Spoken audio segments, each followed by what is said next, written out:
Katanya cuma dipukul, pengakuan wanita bunuh ibu di Jember gegara tak direstui, merasa ditipu pacar. Pengakuan wanita pelaku pembunuhan ibu kandung di Jember. Berawal dari tidak direstui menikah, anak dan calon menantu bunuh ibu di Jember. Anak kandung dan calon menantu membunuh ibu di Jember terungkap usai jasad korban ditemukan di pinggir Sungai Desa Keting, Kecamatan Jombang, Senin, 13 November 2023. Penemuan jasad korban sempat menggegerkan warga setempat. Korban bernama Hasia, 60, merupakan warga Dusun Kerajaan 1, Desa Kencong. Saat proses rekonstruksi, anak korban, Nur, 35, tak kuasa menahan tangis. Tersangka Nur menangis lantaran merasa durhaka terhadap wanita yang melahirkannya. Tak hanya Nur, tersangka lain juga didatangkan pada saat rekonstruksi pada Rabu.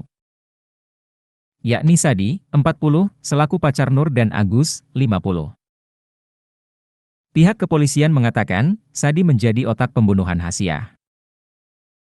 Kanit Pidana Umum Satreskrim Polres Jember, Ibtu Bagus Dwi Setiawan mengatakan, hasil rekonstruksi juga terungkap jelas bahwa motif pembunuhan ini dilatar belakangi oleh dendam tersangka Sadi. Karena korban selaku calon mertuanya memberikan omongan tidak baik saat Sadi hendak melamar Nur. Motif sakit hati, dan itu menjadi landasan para pelaku untuk melakukan pembunuhan terhadap korban, ucapnya. Korban dibunuh dengan dalih diajak jalan-jalan. Setelah selesai rekonstruksi adegan, Nur tampak meneteskan air mata. Dia mengaku tidak kuat menahan tangis karena merasa durhaka terhadap wanita yang melahirkannya. Karena telah ikut serta membunuh ibu saya, meskipun saya juga korban dari rayuan pacar saya, yang berjanji hanya memukul saja kepada ibu saya, ujar Nur, Kamis, 25 Januari 2024. Nur mengaku telah ditipu oleh pacarnya sendiri, yang berjanji hanya melukai korban saja. Namun akhirnya sang ibu dibunuh dengan cara sadis. Saya ditipu sama pacar saya, katanya cuma dipukul, ternyata ibu saya dibunuh pakai pisau dan celurit oleh Sadi dan Agus Pak, ucap Nur dengan mata terpejam sambil meneteskan air mata.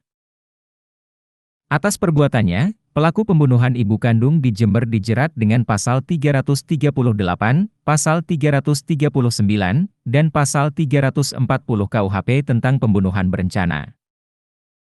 Berdasarkan rekonstruksi yang dilakukan, total ada 24 adegan yang diperankan masing-masing tersangka.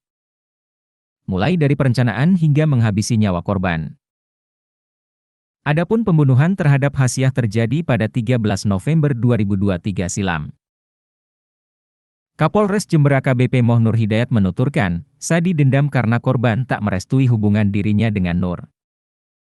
Sadi lantas menghubungi Agus untuk meminta bantuan. Ketiga pelaku lantas bertemu untuk merancang rencana. Saat hari H, Agus mendatangi rumah korban.